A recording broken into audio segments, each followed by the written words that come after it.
algo sobre la relación que tendría la seguridad con la productividad. Y bueno, en el aspecto relacionado con productividad hay demasiados enfoques y también formas de entender. Sin lugar a dudas, desde el aspecto macro, podríamos ver, por ejemplo, indicadores que siempre han sido contrarios en el caso de nuestro país, con respecto a comparaciones que podemos hacer con rendimiento productivo con otras economías vecinas inclusive, ¿no? Fíjense ustedes si tienen algún dato por ahí en internet y vean la diferencia de productividad que tenemos en el caso de la soya, que es un producto tan importante para la economía boliviana, está en tercer o cuarto lugar dentro de los productos que más exportamos y que obviamente tiene mayor preponderancia como manufacturado. Este, el caso de la papa, ¿no?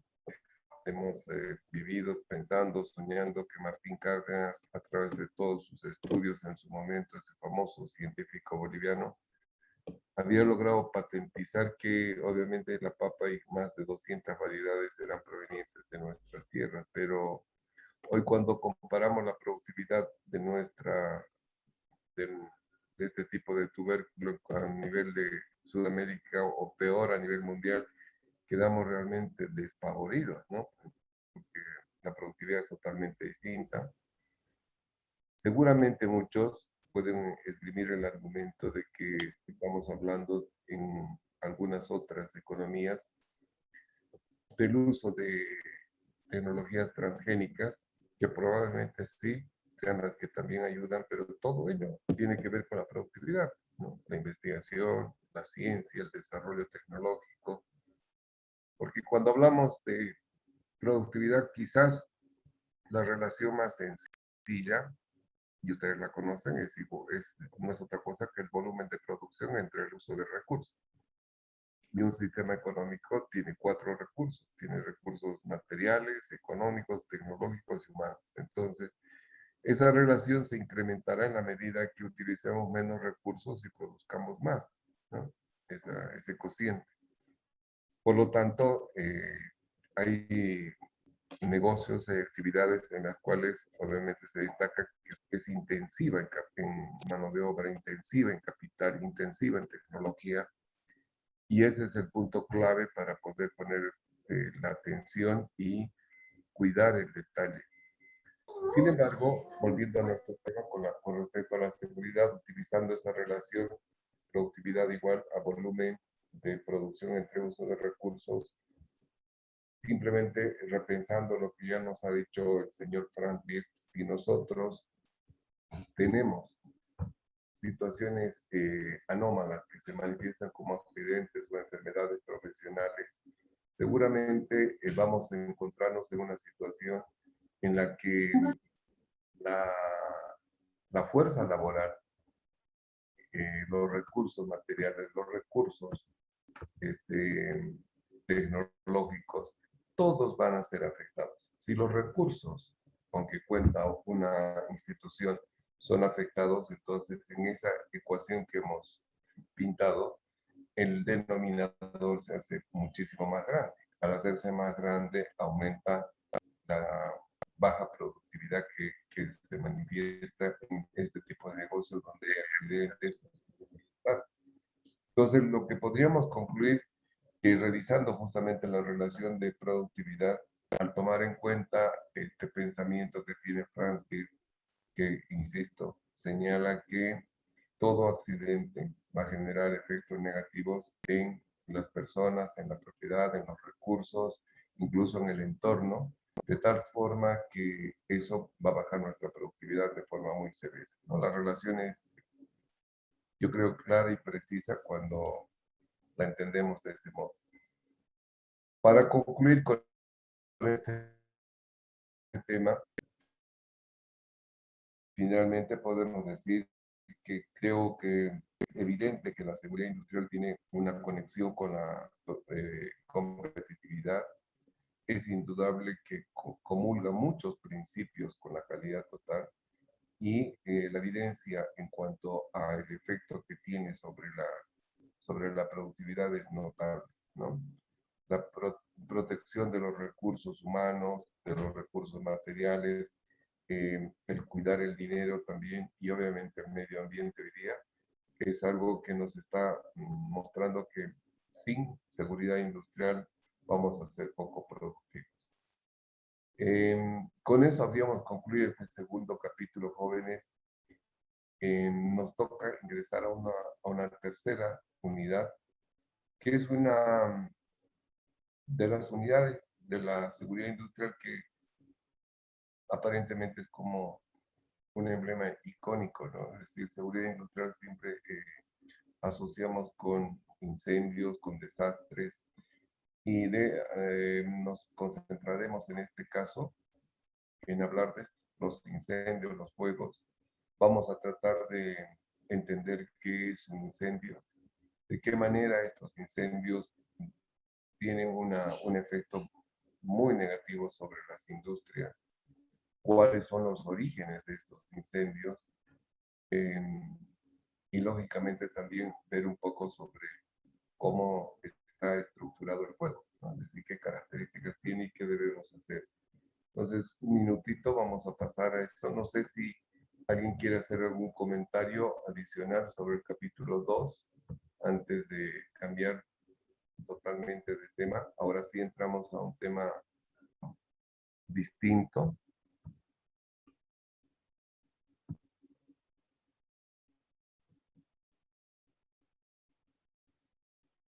Nada, ninguna observación, todo está bien. Como siempre, perfecto.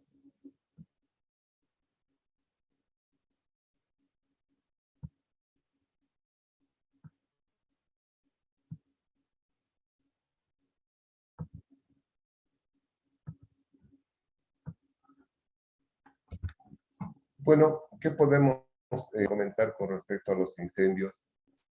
Eh, una de las cosas que casi siempre preocupa es determinar el origen, como hemos visto en la seguridad, es una preocupación latente.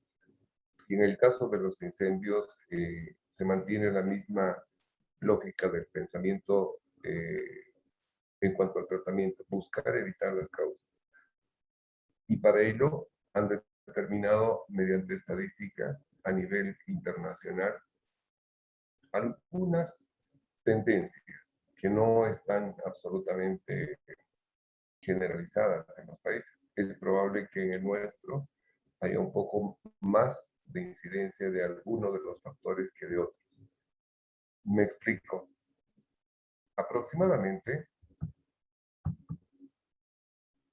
un 25% o más de los incendios industriales se deben a causas eléctricas.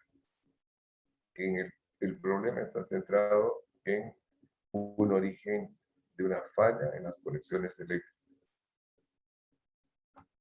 Quedarnos ahí poco útil sería, ¿no es cierto? Si no desciframos realmente qué es lo que pasa.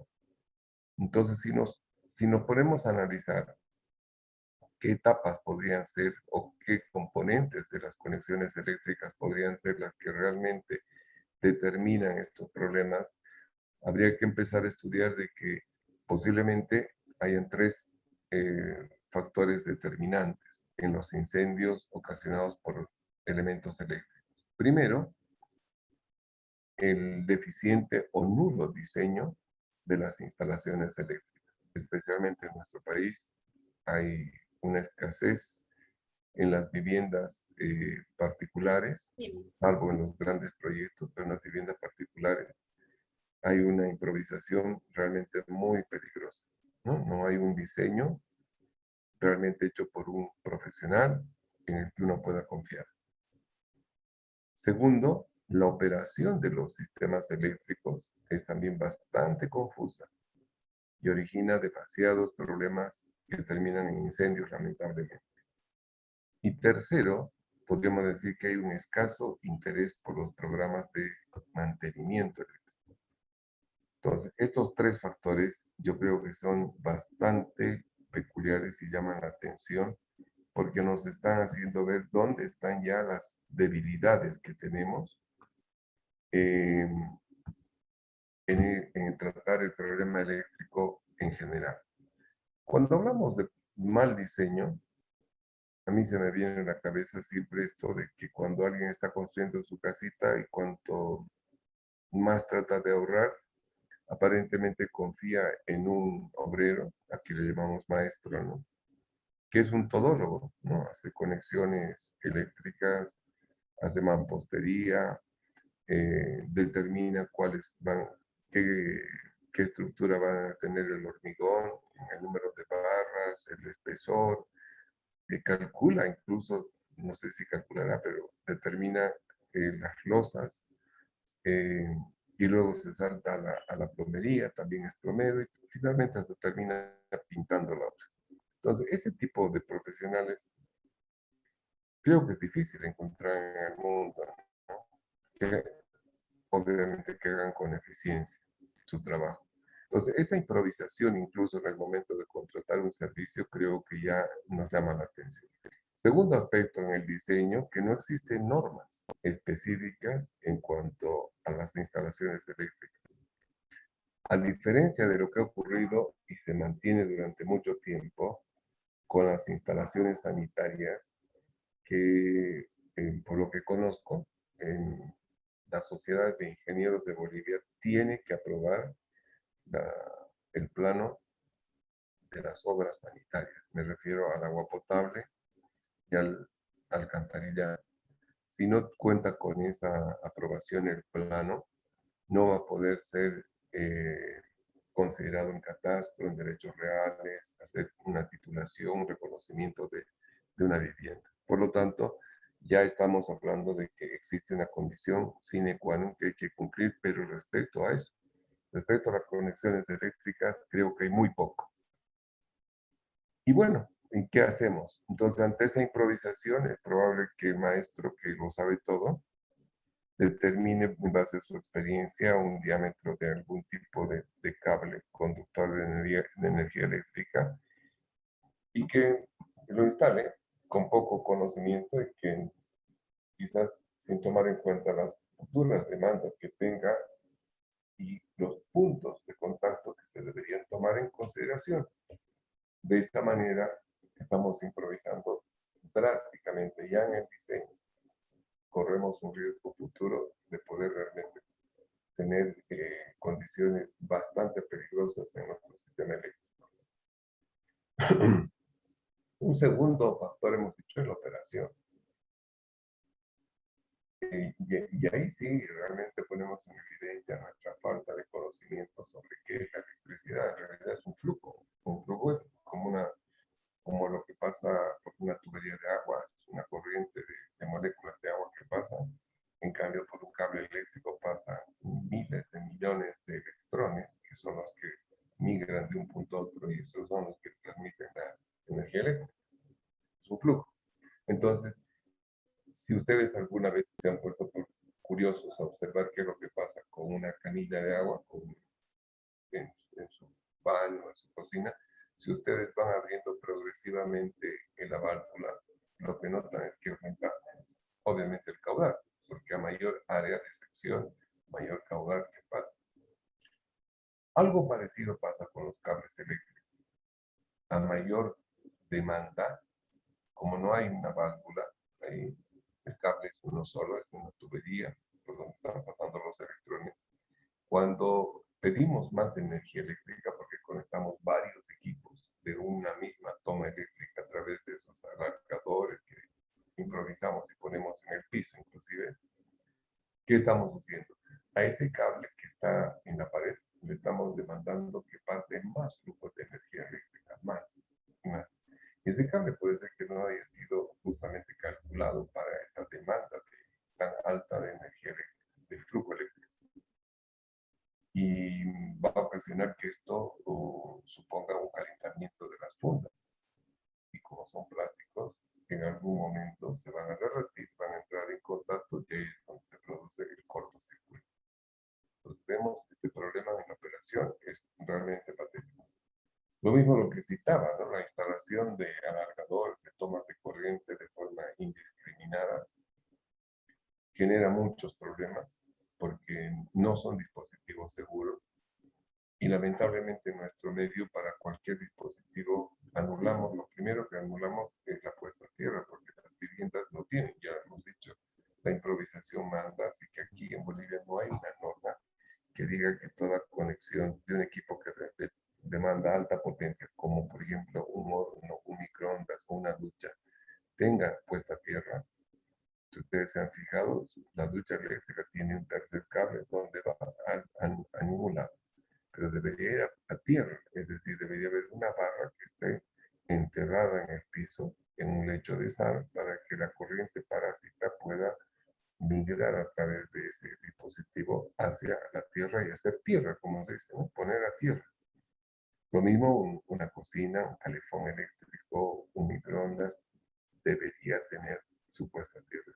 Y si se han fijado, los equipos, especialmente de esta característica, tienen tres patitas. Lo primero que hacemos es cortarle la tercera porque molesta. Y esa pata que justamente aseguraba la seguridad de ese equipo, pero no la estamos vulnerando.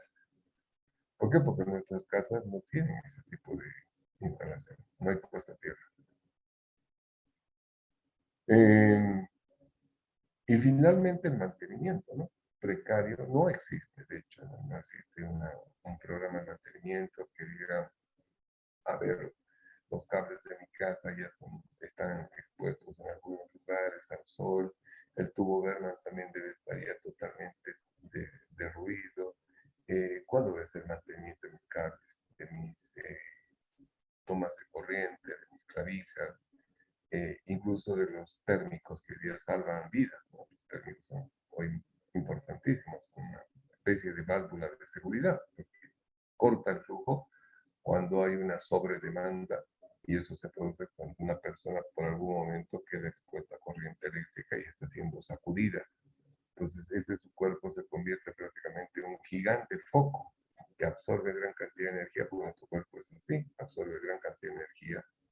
Somos más o menos 80% de nuestro cuerpo es agua, en los hombres un poquito menos que en las mujeres son más agua que nosotros, los hombres, pero igual estamos ahí y obviamente el agua es un excelente conductor de energía eléctrica. Si nosotros nos hacemos atrapar con corriente eléctrica, inmediatamente fluye y demanda más y más. Entonces, por eso hay un térmico, que cuando hay un consumo así inusitado y alto de energía eléctrica, se dispara el térmico y corta la energía eléctrica. Pero diseño, ¿no? Si alguien por ahí no ha puesto el térmico, ya sabe lo que le va a pasar, a todo se va a chicharrar. Entonces, todo este tipo de cosas, el mantenimiento, la operación y el diseño son determinantes. Y si hablamos de un 25% de incidencia de las conexiones eléctricas en los incendios industriales, yo creo que en nuestro país esto todavía es mucho más alto. ¿Ya? No me atrevo a dar porcentaje, pero simplemente, a ver, tómense 2 minutos y vean, por ejemplo, los 3 incendios más importantes que hemos tenido en nuestros centros de abastecimiento, que son nuestros malls, ¿no? Así nos gusta tener los malls a nosotros. Me refiero al Mercado Justus en La Paz, al Mercado Los Pozos en Santa Cruz y al Mercado La Paz en Cochabamba. Los tres han reportado en los últimos 8 años incendios. Y los tres son por causa eléctrica. A ver, les invito a ver, por favor, entren a internet y me comentan 2 minutitos.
Bien, jóvenes, ¿han encontrado algún dato en su búsqueda?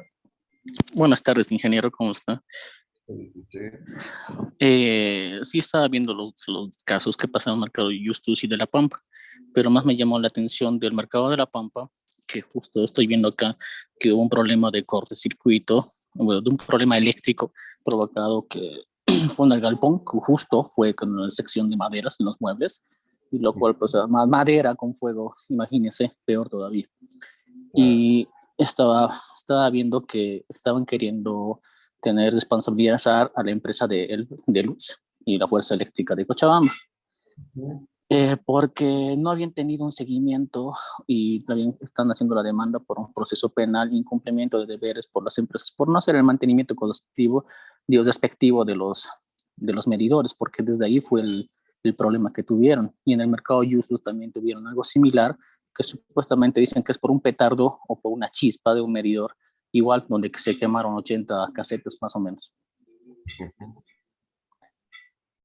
Ahí encontramos justamente una confirmación de esta sospecha, ¿no? O sea, por el impacto inclusive de las pérdidas económicas tan grandes, probablemente, insisto, ¿no? Ese porcentaje del 25% de incidencia de conexiones eléctricas en los incendios de nuestro país posiblemente sea pequeño, ¿no?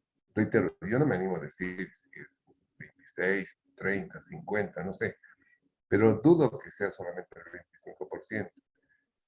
Creo que, porque además las otras razones que las vamos a ir desglosando enseguida, creo que ya son de menos prevalencia acá por la característica de esas fuentes de ignición.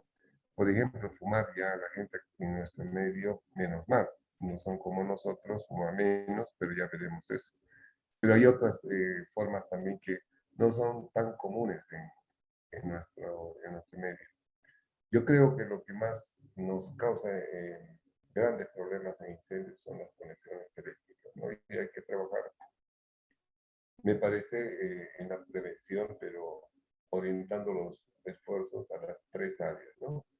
Buenos diseños, buena operación, buen mantenimiento. Si no, vamos a seguir repitiendo los desastres. No sé si hay algún dato más, algún comentario más.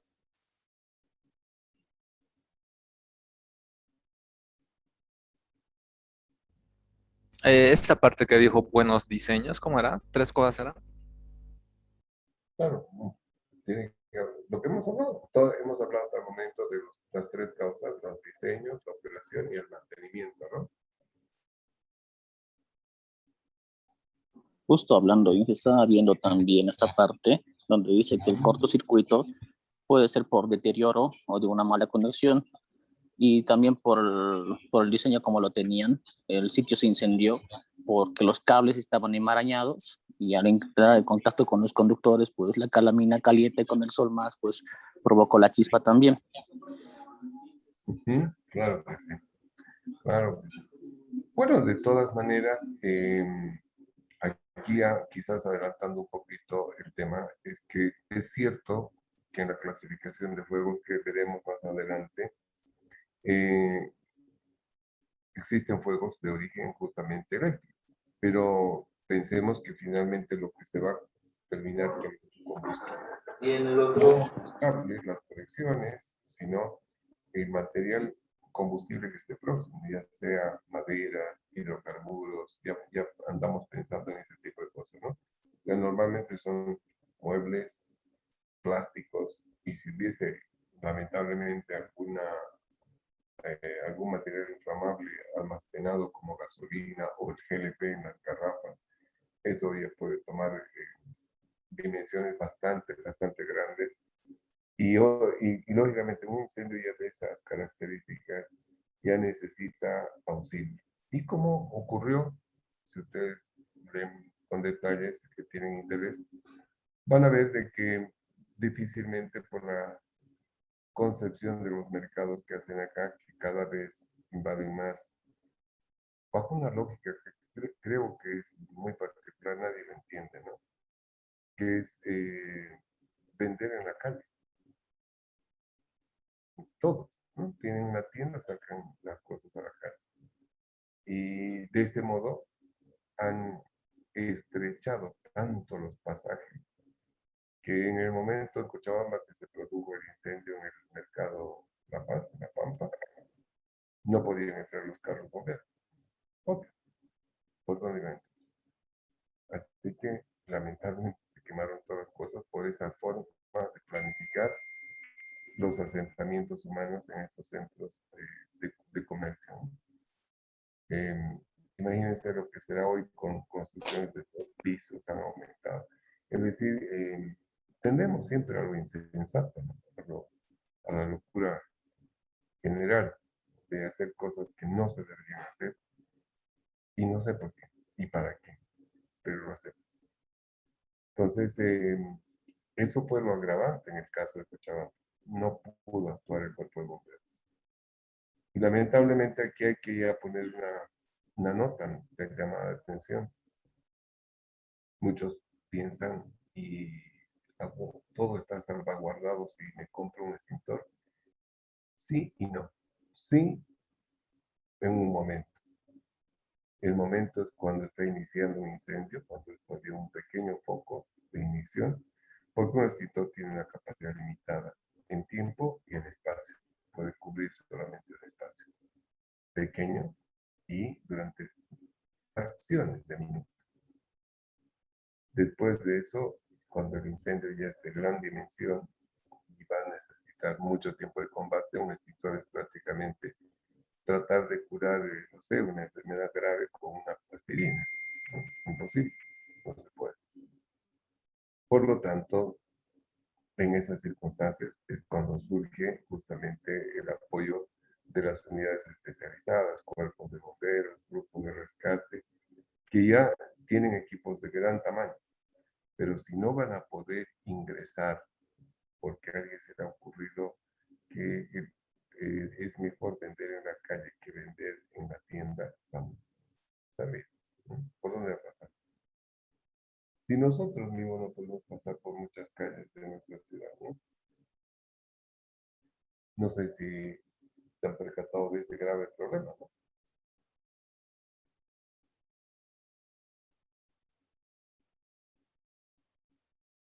Utilicen porque donde sea igual se sientan las señoras y no hay paso ni nada y luego se están molestando cuando uno se le dice algo.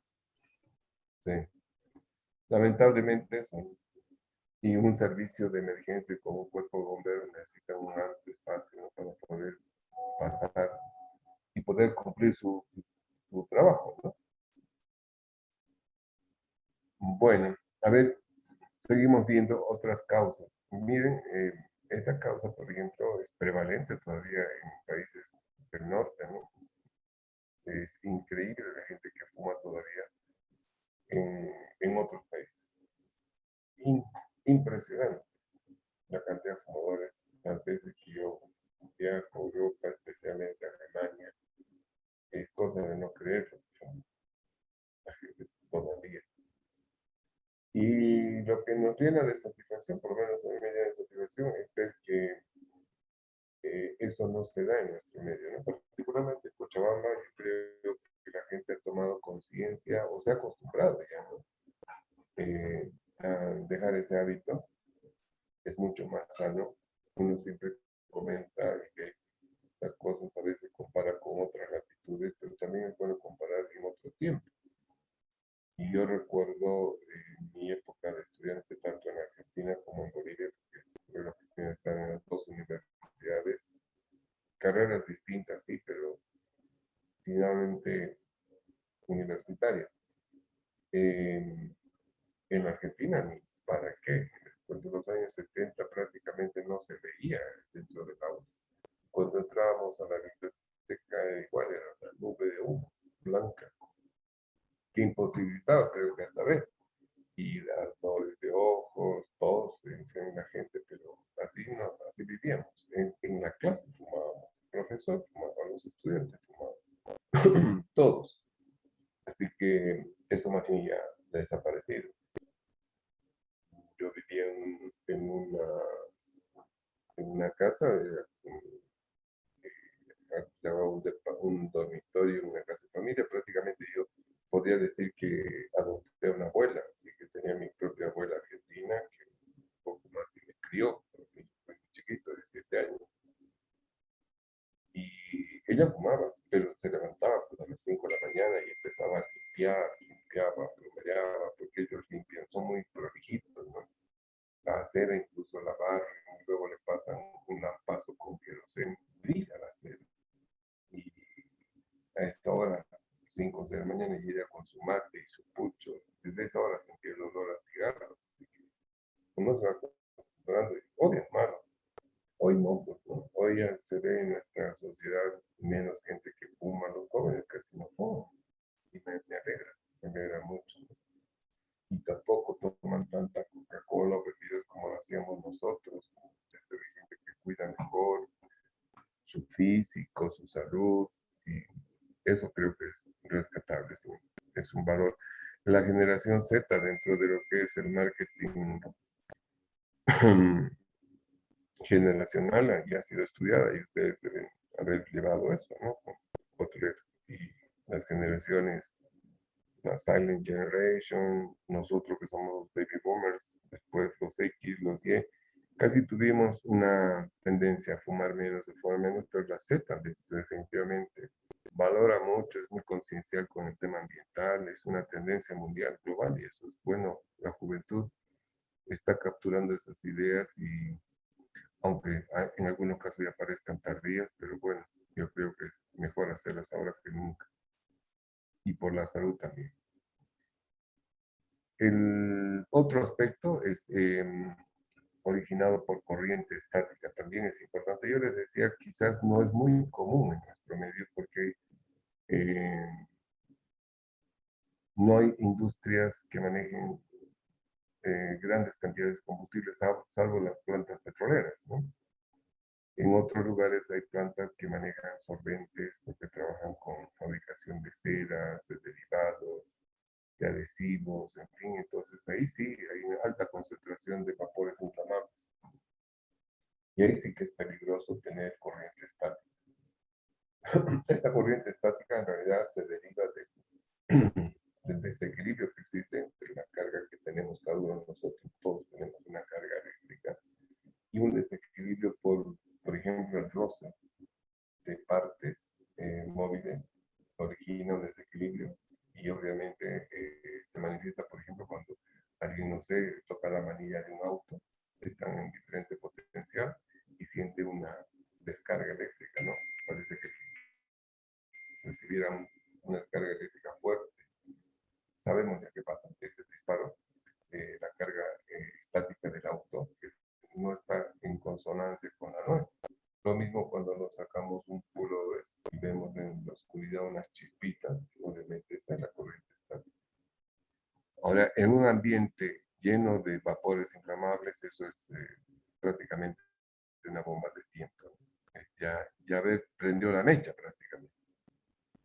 Y por eso que si ustedes se fijan en los surtidores, por ejemplo, si miramos hacia el espacio donde está toda la instalación, la vista se nos nubla porque están ahí presentes los vapores de la gasolina, fundamentalmente, que es muy volátil, y empieza a convertirse en vapor y está lleno el ambiente de ese tipo de vapores. Entonces, ¿qué deberíamos tomar en cuenta si vamos a manejar un negocio de ese tipo? Considerar que la ropa de los trabajadores tiene que ser justamente una ropa que no genere carga estática. Y eso solamente se logra con ropa que sea 100% algodón. No puede haber ropa de fibra, ¿no? De poliéster, de rayón, de nylon. Y obviamente también adicionalmente a eso, nadie puede utilizar un celular porque genera una fuente de ignición por el momento del contacto. Estas situaciones de trabajar con ambientes inflamables y posibles cargas estáticas obliga siempre a que se tengan previsiones. La puesta a tierra también es otra de las características. No sé si alguno de ustedes se ha percatado en un surtidor cuando llega un camión cisterna a descargar su producto, es gasolina o diésel y viene desde el kilómetro 6 de la carretera antigua a Santa Cruz. Y en ese trayecto, esa carga se va bamboleando en el interior del camión cisterna. Y ahí es donde ese roce empieza a generar una carga estática alrededor de toda la chapa del tanque. Llega el camión cisterna al surtidor y lo primero que tiene que hacer antes de subirlo a la rampa y poner conexiones, etcétera, y abrir las válvulas, es poner su puesta a tierra. Entonces, si ustedes se han fijado, hay un cablecito con una boca de caimán y el chofer, eso estira el cable que está unido a la chapa del tanque cisterna y con la boquita de caimán hace tierra en alguna parte metálica de la estructura del surtidor. Y ahí está justamente la conexión hacia una jabalina que está enterrada en un lecho de sal. Por lo tanto, toda la carga estática va a migrar del tanque por el cablecito hacia la tierra, que se vaya al piso. De ese modo, estamos protegiendo justamente nuestras instalaciones de una posible carga estática que se originaría en el momento del trasvasijado de la gasolina del camión cisterna al tanque que está en la parte inferior del surtidor. Son tanques subterráneos. Lamentablemente, tendría que decirlo así, yo he tenido que ser testigo de un accidente de esta naturaleza el año 88 en Tarija. Bueno, no estuve en el momento del accidente, pero como responsable de seguridad industrial acá en Cochabamba, y acá estaba la central, al día siguiente que se produjo ese accidente tuve que hacerme presente en Tarija para hacer la investigación de la causa. Era un surtidor que era propiedad de IPFB, que estaba en una esquina en la ciudad de Tarija, muy cerca de la plaza del surtidor, una ciudad chiquita, en una esquina, pero de forma curiosa, mal pensada, sin ninguna planificación, y como cortaba la esquina en forma de triángulo, al fondo del surtidor había, imagínense, un hotel. Entonces, el caso fue de que yo tuve que viajar al día siguiente. Menos mal que ya habían canales locales que habían hecho la toma desde minutos después de que se produjo el fogonazo, pero ya cuando estaba ardiendo el camión cisterna, y el chofer había huido, se escapó. Cuando sintió el fogonazo, entró en pánico y el hombre disparó y nunca más se lo vio ese día. El operador del surtidor, al sentir el fogonazo, corrió a buscar el extintor y el extintor estaba descargado, no servía. Así que una sumatoria de desajustes, de fallas, terminó en que el surtidor se queme completamente lo propio del hotel. Además de todo ese conjunto de situaciones o de condiciones tan paupérrimas en seguridad, habría que sumar un acto inseguro, pero realmente de locos. Eso ya aparece en el film, lo tengo yo el film todavía de ese accidente. Llegan los canales y lo que logran ver es que se empieza a desarrollar el incendio y de pronto aparece un señor gritando, es mi camión, y se sube al camión que estaba en la rampa y lo prende con el fuego como colita, como cometa, y lo mueve. Empieza a arrastrar su camión y el fuego se empieza a propagar, pero de una forma realmente impresionante, ¿no? Y el hombre quería salvar su camión, pero él también se estaba llevando el fuego consigo.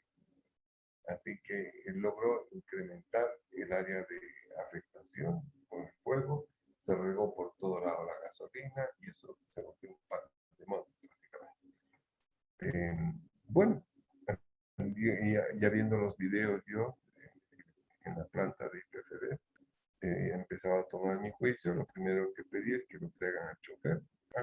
Había detectado el inicio del incendio.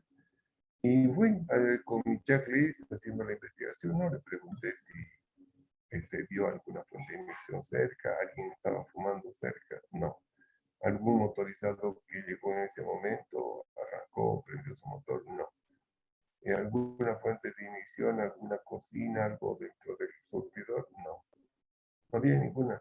Bueno, ya no me quedaban más opciones y Le dije, a ver, estás, no creo que seas con la ropa de ayer. No, ¿puedes ir a traer tu ropa con la que estabas ayer? Sí, me vivo cerca, no es París, chiquita, así que ni 10 minutos estaba de vuelta. Me mostró la ropa, toda la ropa era sintética. Y ahí le pregunté, ¿cómo fue el momento que sentiste? Me dice, yo destapé la boca de llenado del tanque del surtidor, abrí la válvula y en ese momento sentí el fogonazo y me escapé. Claro, fue la camisa que generó la chispa porque salió una gran cantidad de vapor al destapar la boca del llenado. Los gases estaban concentrados ahí abajo. Una nube muy grande salió y él movió los brazos y ahí se produjo la chispa y el fogonazo. Como había gran cantidad de combustible ahí cerca, empezó a arder y se alimentaba del tanque, ¿no? Cuando llegó el dueño, incrementó aún más el desastre. Entonces vemos acá lo importante justamente que es el considerar esta otra fuente de ignición, la corriente estática. Por eso a veces cuando uno va a un surtidor y ve que las señoritas que atienden están con medias nylon, uno dice, ay, mire rapidito, ¿no? Media nylon en un surtidor es una bomba de tiempo, ¿no? No sé si tienen alguna consulta, alguna opinión.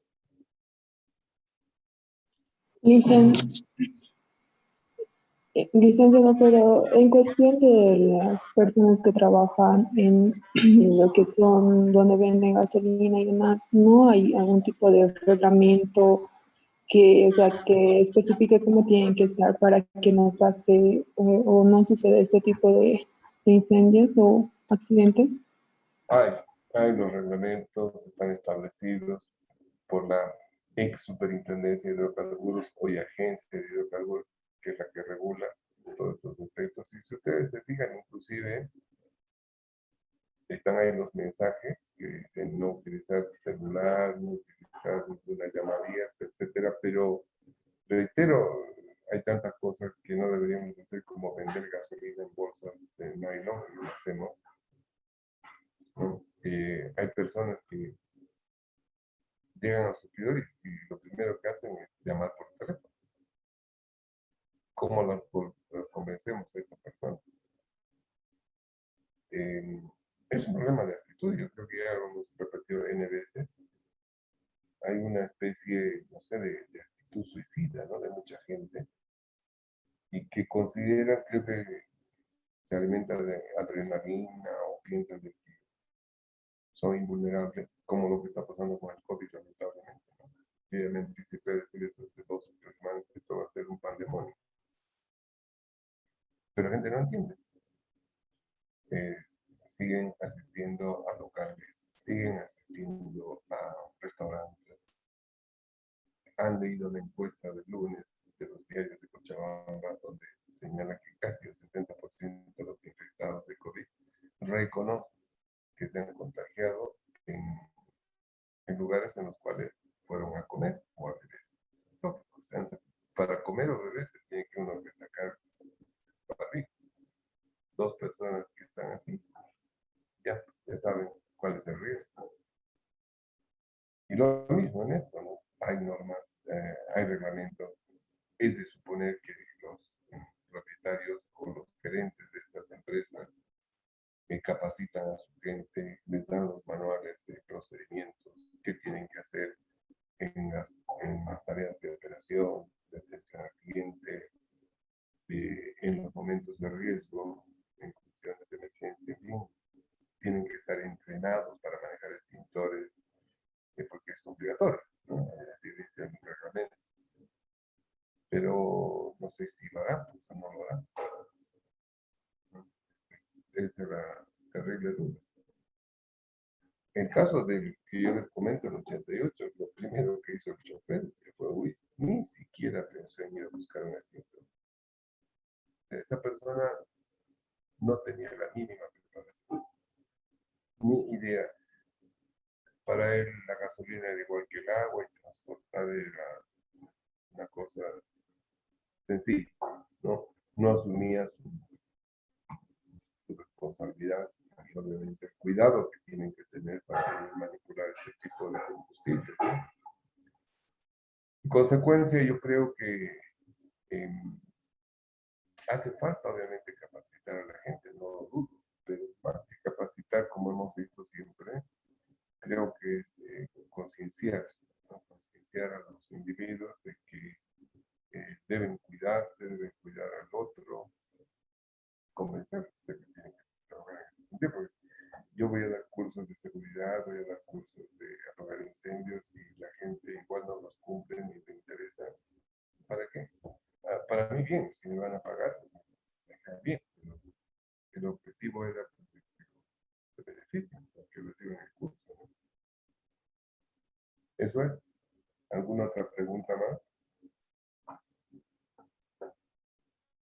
Licen, en cuestión de los incendios y en la parte del 25% que decía que son por el origen eléctrico, yo creo que eso también es muy importante en las casas porque muchas veces dejamos el cargador, no con el celular, pero solo el cargador ahí conectado con el interruptor y he visto en videos que eso igual puede ocasionar alguna chispa porque tal vez puede haber un corte más del cargador y está cerca de la cama o cerca de un lado, entonces igual produce incendios y también sería, ¿no? Más la recomendación para cada uno de nosotros, ¿no? Sino no provocar nosotros mismos que pueda haber un accidente, sino ser más cuidadosos con las cosas que hacemos, ¿no? Porque cuando pasa este tipo de cosas afecta en mucho, como lo habíamos visto, ¿no? En lo económico y demás. Entonces, sí, yo creo que es muy importante tomar en cuenta eso. Claro que sí. Claro que sí. ¿Algo más? Ingeniero, una pregunta. Lo que usted mencionó sobre las personas que están ahí con el tipo de sopa, ¿cuál era? Las personas que trabajan en ambientes inflamables tienen que utilizar ropa antichispa, antiestática, y la única ropa que asegura eso es la ropa de algodón. Y no debe tener esa ropa, la ropa que utiliza la gente que trabaja ahí no tiene que tener ningún tipo de fibra, ¿no? Es decir, nada plástico, nada de rayón, de poliéster, de nylon, nada. Tiene que ser ropa de algodón 100%. Por eso que la tela más común es el jean, ¿no? Y una consulta más, Inge. No sé si se da cuenta usted también, pero yo cuando voy a un surtidor a cargar gasolina, las mismas operarias que están ahí no están con el respectivo uniforme para poder evitar eso, ¿verdad? Y eso yo también digo, o no sé si no los quieren capacitar por no hacer un gasto o porque solamente quieren lucrar y les importa la seguridad que puede, los problemas, los accidentes que podrían ocasionar. Claro que sí. Desde luego, pero es lógico pensar que porque se vea bien o no se vea bien que una señorita esté con medias nylon, imagínense lo que puede pasar, ¿no? O que su ropa sea de fibra, ¿no? Es decir, poliéster, que casi es lo que más utilizan, plástico. Cualquier cantidad de ropa hoy día utilizan fibra plástica prácticamente, ¿no? Esa ropa es pues generadora de corriente estática. No sé si ustedes han jugado una vez cuando eran niños, frotando una regla justamente plástica y luego veían que podía traer papeles o a chocar con el cabello de una persona que generaba chispas, ¿no es cierto? Entonces, esa es la corriente estática y esa se genera con estos materiales, especialmente, ¿no? Con aquellos que son de su origen, fibras plásticas.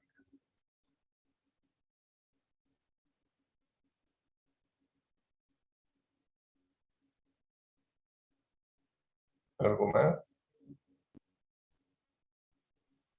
Añadiendo como comentario, le dicen, en la parte de las gasolineras, o sea, como usted dice, no falta capacitación. Con una buena capacitación ellos también podrían decir, ¿no? A los clientes, sabe que está prohibido usar celulares o algo así. Pero como no hay esa capacitación, incluso yo veo los mismos que trabajan ahí, están utilizando sus celulares el rato. Uh-huh. Sí, sí, es un suicidio eso, ¿no? Hasta el momento que yo ocupaba la gerencia de seguridad calidad y control ambiental de IPC, estoy hablando del año 2000, hasta esa época, porque recibía mucha información yo al respecto, existían 3 casos de incendios reportados y que todos coincidían y apuntaban en su investigación a que la causa se debió al uso de celular. Ya en esa época, estoy hablando de 2000, 2 incendios se habían realizado en España y uno en Malasia, hasta ahora recuerdo. Y los 3, por la investigación, apuntaban eso. Por lo tanto, yo creo que hoy debe haber muchísimos más datos, mejores trabajos en cuanto a la investigación, pero es muy probable, ¿no?, que esa pequeña cantidad de energía eléctrica que se dispara cuando un celular entra en operación son milivolts, tan pequeñitos, pero lamentablemente ese celular, ese dispositivo, no es a prueba de explosión, porque en ambientes que hay este tipo de condiciones de vapores inflamables se utilizan equipos eléctricos, pero son a prueba de explosión, son totalmente distintos, con carcasas de protección laberínticas que evitan que los vapores ingresen al punto de contacto eléctrico y retardan ese flujo. Pero un interruptor, un foco, un equipo, un celular, no son de ese tipo. Los equipos, reitero, los focos que se utilizan en los ambientes que tienen alto contenido de vapores inflamables son a prueba de explosión. Los interruptores también. Por lo tanto, los celulares también deberían ser. ¿Cómo no lo son? ¿No? Y si habría, costaría un ojo de la cara, porque son carísimos. No se puede utilizar. No se puede utilizar. Y ahí están los letreros, no uses celular. El problema yo creo que también en muchos casos se ha debido de ver a que no ha sido precisamente la persona que estaba en el surtidor la que usó su celular, sino que si le han llamado igual. Si en ese momento le llaman, nadie sabe dónde estaban, ¿no? Le llaman, arrancó el celular ahí. Puede ser que reciba la última llamada de su vida, ¿no?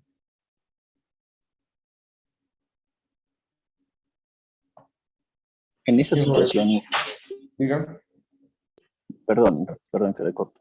En esa situación sería bueno, por mi parte yo creo que sería capacitar, digamos, a una persona en la entrada de cada surtidor, agarrar y sí o sí como que decirle, mire, por favor, necesito que apague su teléfono para ingresar a cargar gasolina o gas porque está poniendo en riesgo no solamente su salud, sino los que estamos en torno de todo el trabajo acá. Por mi parte, yo he aprendido por precedentes, como usted dice, yo veo y sí suele ocurrir, yo lo apago el teléfono o lo pongo en modo avión, así de simple, pero otras personas no concientizan eso, ni los trabajadores, como dijo mi compañera, no les importa. Hasta que sucede, recién quieren concientizarse. Es así. Claro, normalmente queremos aprender, como dicen, con palo, ¿no? Es decir, que nos pase. Mientras no nos pasa, no creemos, ¿no? Yo les conté, o sea, el tema es de comportamiento humano, es la cultura. Les conté lo que pasó un día ahí en Barcelona. Estábamos en la primera ola, creo que me llamaron, cuando empezaron a abrir la universidad, me llamaron para que acuda a la unidad de recursos humanos. Estaba por subir el ascensor, había un letrero, conocen ustedes, ese ascensor es chiquito, y un letrero grande ahí arriba decía, solo una persona por viaje. Y era el tercero, una niña jovencita estaba primero, después un docente mayor que yo, y si yo digo mayor que yo, un anciano, ¿no? En segundo lugar, y yo iba tercero. Se abre el ascensor, baja una persona y la señorita responsablemente entra y el otro docente, ¿no? Atolondrado, mudado, empujones, entra como siempre andamos, ¿no? Como si estuviésemos, no sé, realizando la última obra más importante de toda nuestra vida. Dentro así, a un empeño. Y yo quedé con la boca abierta. Pero al final decía, señor, solo puede entrar uno. Y la señorita también le dijo, uno. Y la respuesta del hombre me demostró lo que somos y pensamos nosotros. Me dijo, yo me arriesgo. Como soy rápido de ideas, claro que quedé impactado por semejante respuesta y le dije rapidito, y usted le ha preguntado a la señorita si ella se arriesga y con usted, y me contestó un disparate irreproducible. O sea, ¿quién demuestra, no? En primer lugar, ese señor, profesor, enseña en la universidad, es profesional, tiene una educación mediana, bien, pero todo eso seguramente lo consiguió a las patadas, debe ser de lo más pésimo. Da a entender que la otra persona para él no existe. No existe. Un egoísmo realmente recalcitrante. Yo me arriesgo, pero la otra persona me ha preguntado, no existe. Y cuando le recuerdo, lo reafirmo. No existe. ¿De qué se preocupa usted? No existe. O vale poco la vida de ese señor. En otras palabras, me dijo. Y me lo dijo de forma tan atrevida. No me hace. Eso es lo que pasa. Es la suma de nuestras. ¿Cómo decías, Carlos? Ya que hablaba de fútbol, ¿cierto? Se juega como se vive. Es así. Estudiamos como vivimos. Trabajamos como vivimos. Por eso les pasé esos videos de se hablan de calidad total ahorita, ¿verdad? ¿Cómo es la calidad total? ¿Por qué no se pudo en Latinoamérica? ¿Cuáles son las diferencias culturales, los fatalismos terribles que existen entre una cultura japonesa y una cultura latinoamericana? ¿Por qué fracasó? Y sigue fracasando. No es cuestión de decir, ya hagamos, es cuestión de vivir. Vivimos así. El respeto por el otro existe acá, yo creo que bien poco. No digo que todos, muy pocos piensan en nosotros. Es suficiente ver en las calles cómo nos conducimos, cómo hacemos las cosas. Vamos a entender que somos únicos, como reyes, únicos. Los demás no es. Todo gira en torno a nosotros. Entonces, poco importa por la seguridad. Si no importa mi seguridad, poco va a importar la seguridad del otro. Peor. En fin, habrá que trabajar mucho en esas cosas. Nos queda mucho como sociedad para avanzar. Bien, jovencitos, mañana nos vemos entonces. No se olviden, por favor, prepárense, ya el examen es al otro sábado. Estoy trabajando duro con eso de sus notas. No les digo mañana, pero estoy seguro que el lunes les voy a mandar un mensaje, les voy a decir, vean en el Moodle y están sus notas, porque este fin de semana, como ustedes dicen, sí o sí tengo que hacer. Me está costando leer tanto. Anoche estuve hasta altas horas terminando de hacer de los del otro grupo y aún me falta poquito, pero me falta. Me comprometo hoy, mañana y el domingo a acabar. Pero el lunes estoy seguro que les voy a mandar ese aviso y les diré, pueden entrar al Moodle a ver sus notas. Mientras tanto, prepárense para el segundo parcial, que va a tener las mismas características, siempre será así. Conocimiento, apliquen esto. Conocimiento, apliquen esto otro. Entonces, así va a ser, así que prepárense para el siguiente sábado. Un gusto, como siempre, que les vaya muy bien. Hasta luego. Hasta luego, Inge. Muchas gracias. Hasta luego, Hasta luego.